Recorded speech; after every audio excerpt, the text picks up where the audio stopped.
Bon, alors Moïse est un homme qui s'est donné au Seigneur à 100%.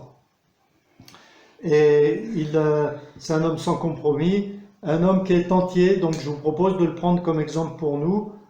Alors bien sûr, on peut le considérer comme un super prophète et tout ça, mais en fait c'était un homme comme les autres, sauf que il était sérieux dans la foi, comme quelques autres aussi, qu'on peut aussi prendre exemple dans les Écritures.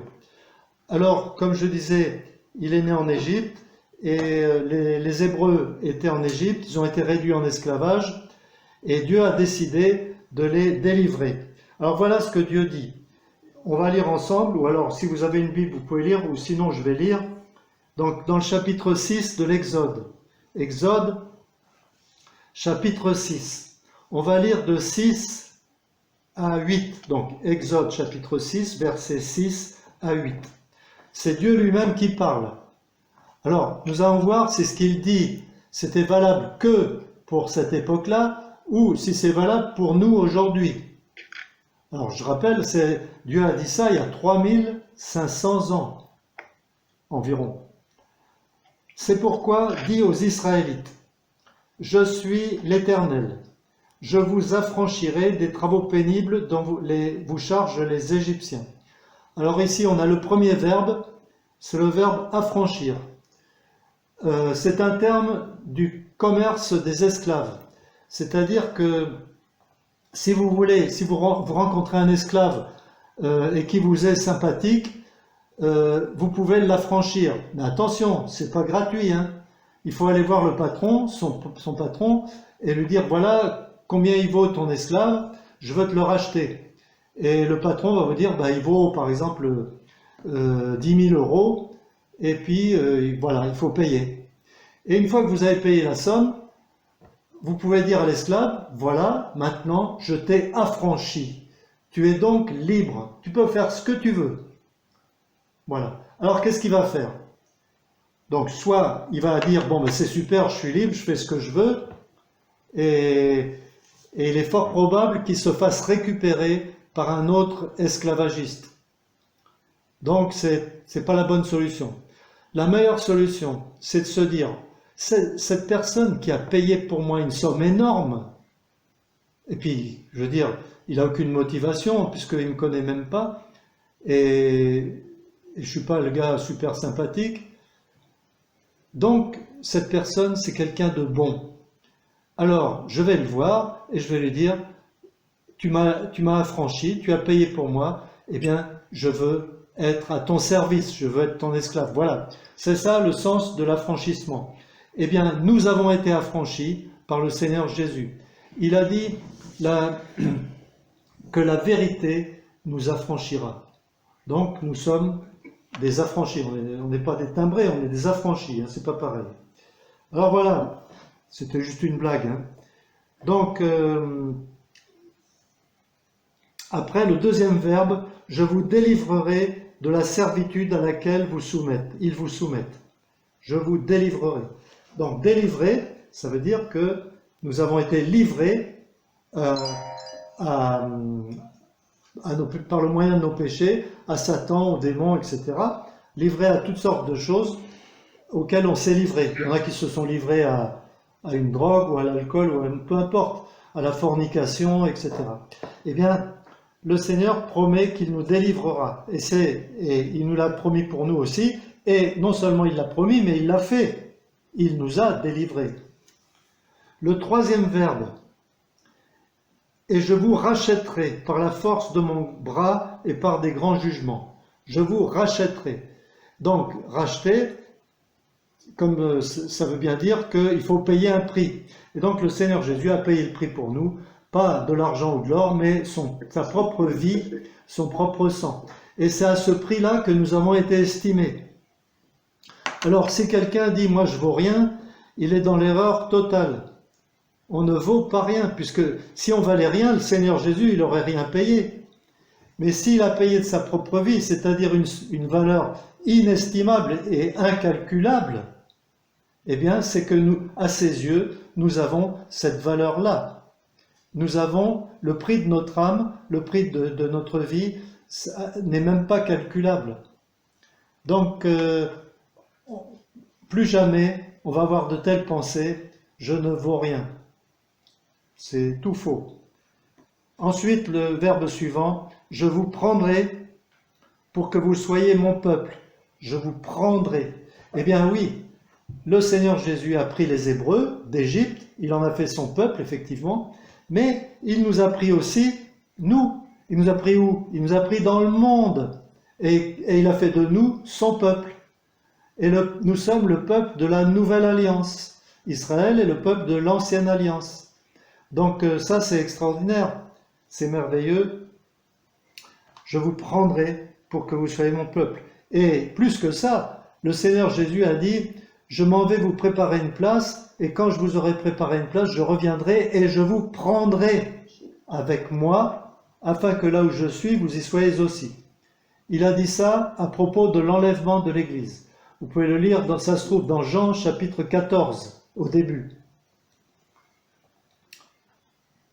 Et vous reconnaîtrez que c'est moi, l'Éternel Dieu, qui vous affranchit des travaux pénibles dont vous chargent les Égyptiens. Je vous ferai entrer dans le pays que j'ai juré de donner à Abraham, Isaac et Jacob. Je vous ferai entrer. Eh bien, le Seigneur Jésus va nous faire entrer. Alors, il nous a fait entrer déjà dans la bergerie qui est l'Église. Mais il va nous faire entrer dans le ciel même, dans le royaume, dans le paradis, dans la maison du Père. Il va nous faire rentrer.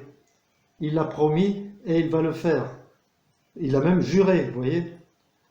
Et puis le dernier verbe qu'on trouve ici, il y en a 7, vous avez remarqué, il y a 7 verbes. Et je vous le donnerai en possession, moi l'Éternel. Je vous le donnerai. Donc, Dieu dit ça à Moïse, en ce qui concerne les Israélites, et il le dit à nous, et il nous donnera quoi? Il nous donne le royaume, il nous donne le paradis, il nous donne le ciel. Il nous donne quoi? Il nous donne l'héritage. Nous sommes héritiers de Dieu et co-héritiers de Christ. Alors, bien sûr, on ne sait pas encore exactement ce que c'est comme héritage, mais nous sommes héritiers. Et donc, ça va être un héritage tellement extraordinaire qu'on ne peut même pas l'imaginer. Donc, ce n'est pas la peine de se fatiguer à ça. Donc, on verra quand on y sera, nous allons entrer en possession de notre héritage. C'est tellement extraordinaire que, franchement, j'en suis stupéfait chaque fois que je lis ça. Et maintenant, nous allons voir la relation, les dialogues entre Moïse et le Pharaon. Alors, si on compare l'Égypte au monde, et le Pharaon, c'est-à-dire le maître du monde, le prince de ce monde, c'est donc Satan. Et le Seigneur veut nous faire sortir du royaume de Satan pour nous amener dans son paradis. Donc voilà, on va lire maintenant quelques versets, donc dans chapitre 8, un peu plus loin, chapitre 8 et verset 4. Ouais. Alors chapitre 8, verset 4. Voilà. Le Pharaon appela Moïse et Aaron et dit, alors, n'oubliez pas que Dieu a envoyé 10 fléaux sur l'Égypte, et des fléaux terribles. Eh bien, nous sommes en train de vivre un fléau, le fléau du coronavirus. Et donc, c'est tout à fait d'actualité. Alors là, c'était les grenouilles, une invasion de grenouilles. Donc Pharaon appela Moïse et Aaron et dit « Intercédez auprès de l'Éternel afin qu'il écarte les grenouilles de moi et de mon peuple. Et je laisserai partir le peuple pour qu'il offre des sacrifices à l'Éternel. » Donc Moïse a été voir le roi et lui dit « Laisse sortir, Dieu dit, laisse sortir mon peuple afin qu'il me serve dans le désert. » Et là, Pharaon, suite au premier fléau, il dit « Priez pour moi. » Ah, c'est un religieux, c'est un croyant. C'est pas un athée, Pharaon. Pas du tout. C'est un croyant. C'est pas C'est pas un frère en Christ, évidemment, mais c'est même un homme très méchant, très corrompu. C'est un suppôt de Satan.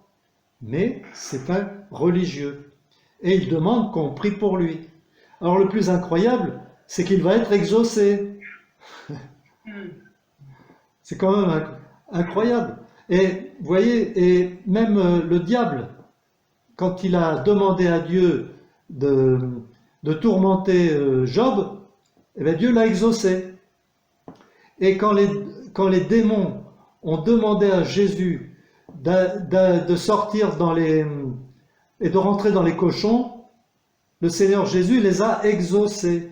Donc les démons prient et ils sont exaucés. Vous vous rendez compte? Ça bouleverse un peu toutes nos conceptions, tout ça. Donc voilà, Pharaon, il l'appelle, priez pour moi, et puis il ajoute, je laisserai partir le peuple pour qu'il offre des sacrifices à l'Éternel. Donc il fait une promesse, je laisserai sortir. Et on va voir que très rapidement, eh bien, il a annulé sa promesse. Donc, des promesses dans la bouche d'un homme comme ça, c'est des fausses promesses. Et effectivement, le diable aussi nous fait des promesses. Je vais te donner ça, et tu vas être riche, ou tu vas avoir plein de belles femmes, ou tu vas être célèbre, etc., si tu te donnes à moi. Alors, le diable est un menteur. Non seulement il est menteur, mais il est le père du mensonge. Le père, c'est-à-dire celui qui a conçu et qui a engendré le mensonge. Et le mensonge suprême, ce que l'apôtre Paul appelle le mensonge, c'est quand il arrivera à faire croire à tous les hommes de toute la terre que Dieu, c'est lui, et que tous les hommes vont se prosterner devant lui pour l'adorer. Vous pouvez lire ça dans Apocalypse 13. Donc ce jour-là, il va enfin réaliser son grand rêve qu'il avait tout au début de la création, le rêve d'être semblable au Très-Haut. Il a même demandé à Jésus de se prosterner devant lui et de l'adorer. Vous vous rendez compte? Demandez ça au Seigneur Jésus. C'est inouï. Alors ça, c'est l'orgueil poussé, mais à l'extrême. Et l'orgueil poussé à l'extrême, ben, ça rend fou. Et donc, pour arriver à une situation pareille, vraiment, c'est fou, quoi. Voilà. Alors, le pharaon fait une fausse promesse qu'il va tout de suite annuler. Regardez le verset 11, donc chapitre 8, verset 11. Donc, Dieu a fait mourir les grenouilles. Verset 11. Mais le pharaon, voyant qu'il y avait du répit, endurcit son cœur et n'écouta pas Moïse comme il l'avait dit. Donc voilà, il n'écoute pas Moïse et la promesse à la poubelle. Alors voilà, vous avez remarqué, il a endurci son cœur. Quand les hommes sont interpellés par Dieu, quand il leur arrive une épreuve, par exemple, puisque c'est d'actualité, une épidémie comme celle qu'on a actuellement, les hommes, il y en a qui se tournent vers Dieu, pas beaucoup, mais quelques-uns, donc on en connaît quelques-uns. Par exemple, là, dernièrement, en Lozère, à Mende, il y a deux femmes, une femme d'environ 30 ans et une jeune fille de 14 ans, qui se sont converties, là, ces derniers jours. Mais il y a aussi des gens qui, au lieu de se soumettre à Dieu, vont s'endurcir encore plus. Quand par exemple il y a un deuil dans la famille, ou quand il y a un accident, ou quand il y a une injustice, au lieu de se soumettre à Dieu, eh bien ils s'endurcissent. Et là, le pharaon, malheureusement, s'est endurci. Et vous allez voir que par la suite, c'est Dieu lui-même qui l'a endurci, encore plus. Voilà, donc nous allons lire maintenant au chapitre 10.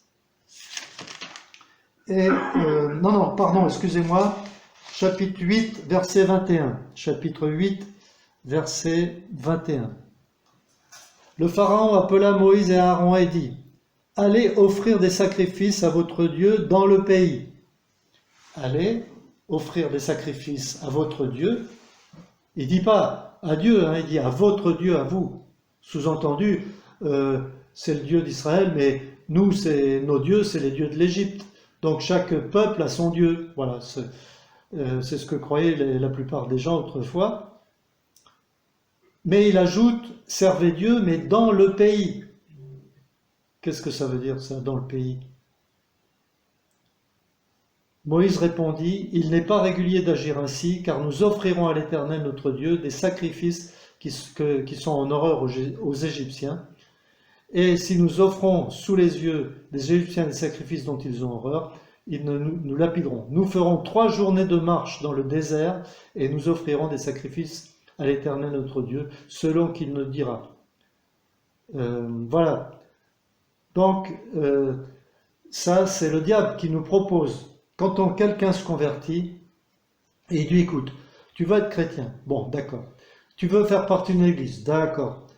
Mais reste dans le monde, fais comme tout le monde. Il ne faut surtout pas parler de ça à tes collègues de travail.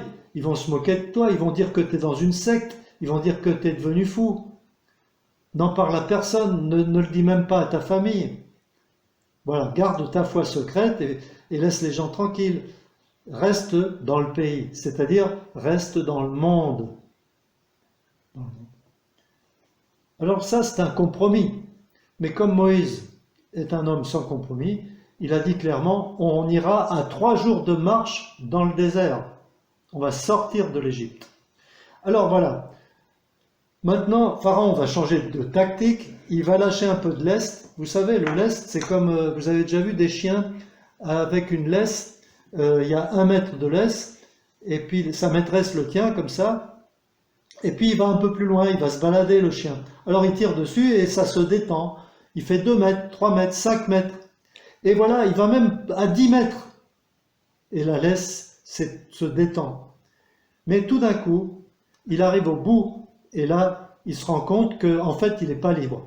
Tant qu'il n'était pas arrivé au bout de la laisse, il avait l'impression d'être libre. Mais là, il se rend compte qu'il n'est pas libre. Eh bien, le diable procède de la même manière avec nous. Il donne aux gens qui se convertissent ou qui veulent s'approcher du Seigneur, il leur donne l'illusion d'avoir une certaine liberté. Mais tant qu'il tient, que c'est lui qui tient la laisse, ils ne sont pas libres. La laisse doit être coupée, et il n'y a que le Seigneur Jésus qui peut la couper. Ça s'appelle délivrer, être délivré.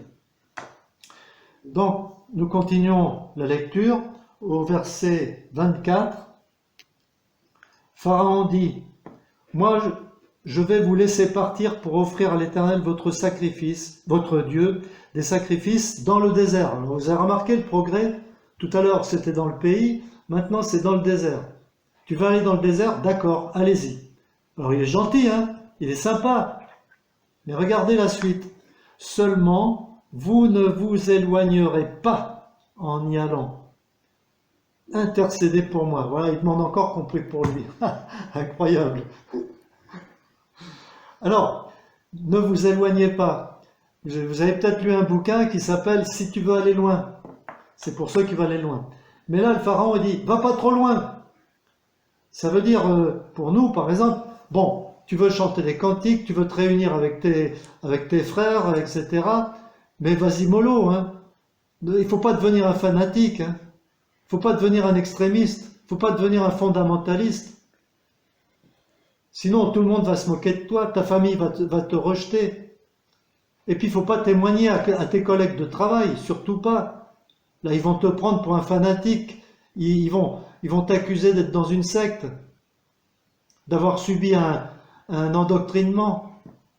On connaît quelqu'un qui est en train de subir ça en ce moment. Un nouveau converti, ici dans notre région.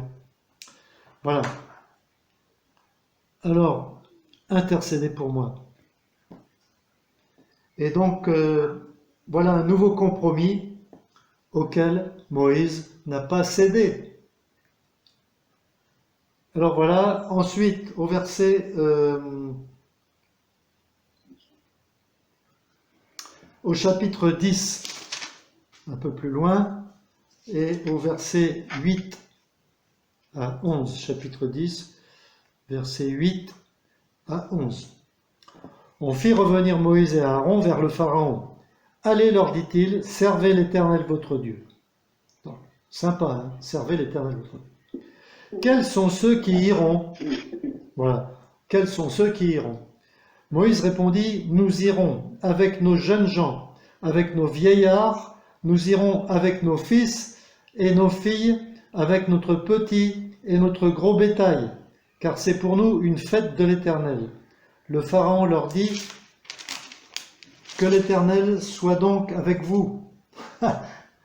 Oui, c'est un religieux, hein. Alors, car je vais vous laisser partir, vous et vos enfants. Ah bah super sympa, hein. Je vais vous laisser partir, vous et vos enfants, dans le désert. Prenez garde, vous allez au-devant d'un malheur. Et voilà, il change tout de suite d'avis. Il a retourné sa veste d'un seul coup. Mais non, pas cela. Allez, vous les hommes, et servez l'Éternel. Car c'est ce que vous avez demandé. Et on les chassa de la présence de Pharaon. Donc là, il leur dit, allez, vous les hommes. Donc le diable peut dire aussi à un nouveau converti, bon, tu veux servir Dieu, vas-y, et ça va s'arrêter dans 1 minute. Hein. Vas-y, et t'occupe pas de ta famille. Ne leur parle pas de Dieu, laisse-les vivre tranquillement, laisse tes enfants tranquilles, ton mari, ta femme, ton père, ta mère, fiche-leur la paix. Ne les embête pas avec tes histoires d'église, de chrétiens, etc. Donc voilà un nouveau compromis et Moïse, bien entendu, va le refuser.